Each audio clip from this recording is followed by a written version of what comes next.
बहन और भाइयों, लोकसभा चुनाव के 5 चरण हो चुके हैं। आज छठे चरण का मतदान हो रहा है और चुनाव मतदान का रुझान बताता है, पूरे देश के अंदर जो उत्साह है, जो उमंग है, वह बताता है कि 4 जून को जब परिणाम आएंगे तो फिर एक बार मोदी सरकार, फिर एक बार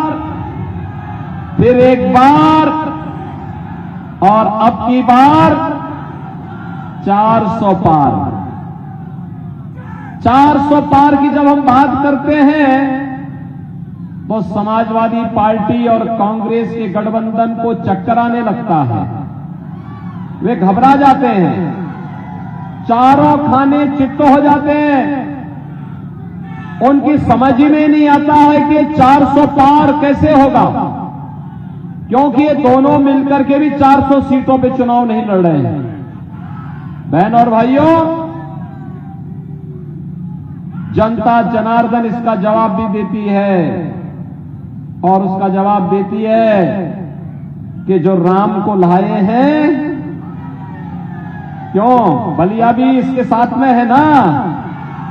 बलिया की क्या भावनाएं हैं? क्या बलिया भी ये चाहता है ना, बांसुरी भी चाहता है ना यही कि जो राम को लाए हैं हम उनको लाएंगे। स्वाभाविक रूप से कश्मीर से लेकर कन्याकुमारी तक, असम के कामरूप से लेकर के गुजरात के कच्छ तक एक ही नारा, एक ही स्वर गूंज रहा है और वह है कि 4 जून को जब परिणाम आएंगे तो कोई राम भक्त ही दिल्ली में सिंहासन पर बैठेगा। और इस देश से आज मुझे सलेमपुर संसदीय क्षेत्र में आप सबके बीच में आना पड़ा है। बहनों और भाइयों, हमने बदलते हुए भारत को देखा है। हमारी पीढ़ी सौभाग्यशाली है। हम अपनी वर्तमान पीढ़ी को कह सकते हैं और भावी पीढ़ी को कह सकते हैं कि हमने बदलते हुए भारत को देखा है। विकसित भारत की आधारशिला जब तैयार हो रही थी, उस भारत को हमने देखा है और उस भारत को आगे बढ़ते हुए हमने आंखों से देखा है और उसमें हम सबका भी योगदान है।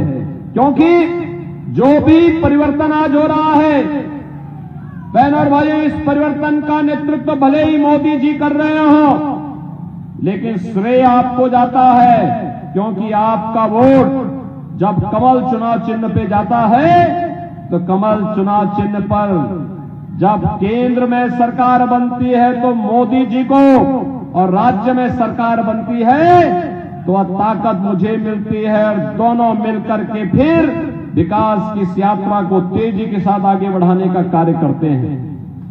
बहनों और भाइयों, इसीलिए आप कह सकते हैं हमने बदलते हुए भारत को देखा है। आज आप देख रहे होंगे दुनिया के अंदर भारत का सम्मान बढ़ा है, सीमाएं सुरक्षित हुई हैं, आतंकवाद और नक्सलवाद की समस्या का समाधान हुआ है। कांग्रेस और समाजवादी पार्टी की तरह नहीं, जब इनकी सरकार समाजवादी पार्टी की राज्य में थी और कांग्रेस की केंद्र में सरकार थी, रोज बम विस्फोट होते थे।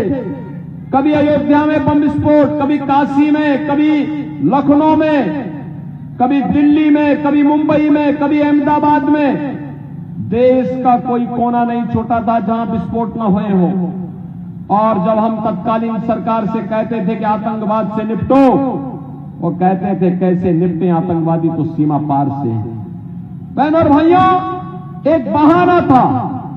कांग्रेस और समाजवादी पार्टी में इच्छा शक्ति का अभाव था या वोट बैंक की राजनीति के चलते तुष्टीकरण की नीति पर चल करके इनके द्वारा आतंकवाद से निपटने में कोताही बरती जाती थी।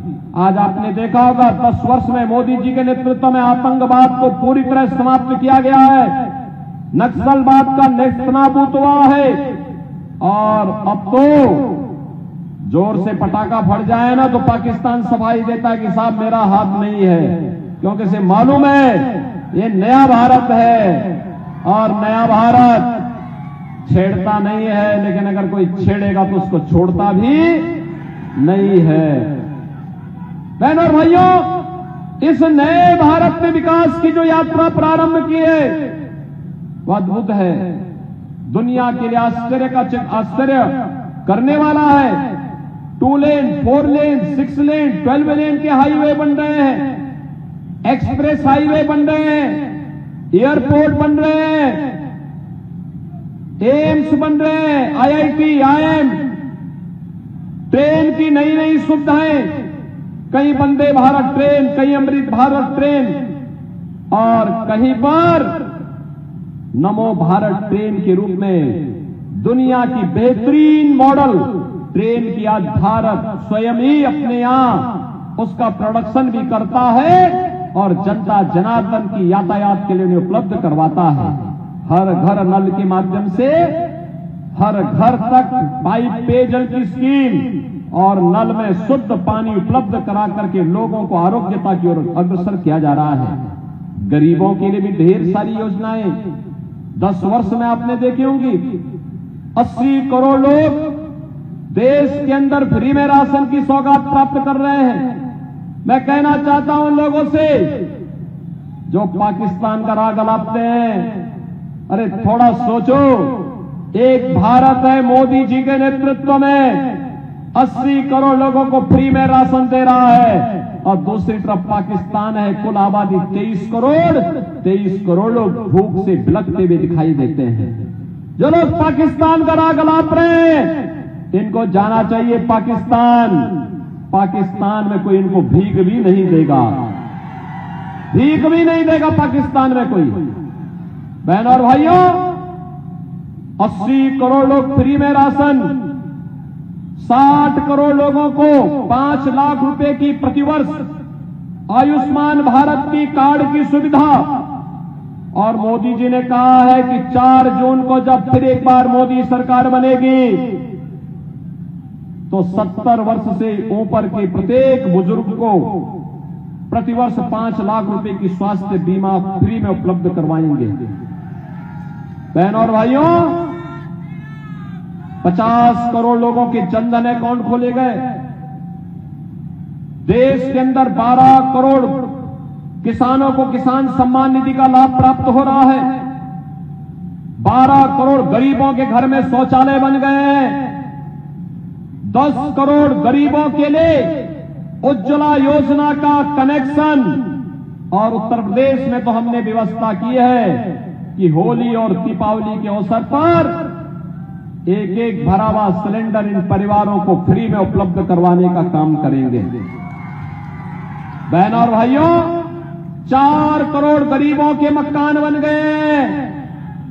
और मैं आपको इस बात के लिए कह रहा हूं, आप आश्वस्त करिए 4 जून को जब मोदी जी तीसरी बार प्रधानमंत्री बनेंगे तो जितने गरीब होंगे, जिनके पास कच्चे मकान होंगे, खपड़े के मकान होंगे या झोपड़ी होगी या जिनको आवास नहीं मिल पाया है, गरीब हैं, गरीबी रेखा से नीचे जीवन यापन करते हैं, उन लोगों को एक एक आवास उपलब्ध करवाने का कार्य भारतीय जनता पार्टी की सरकार करेगी।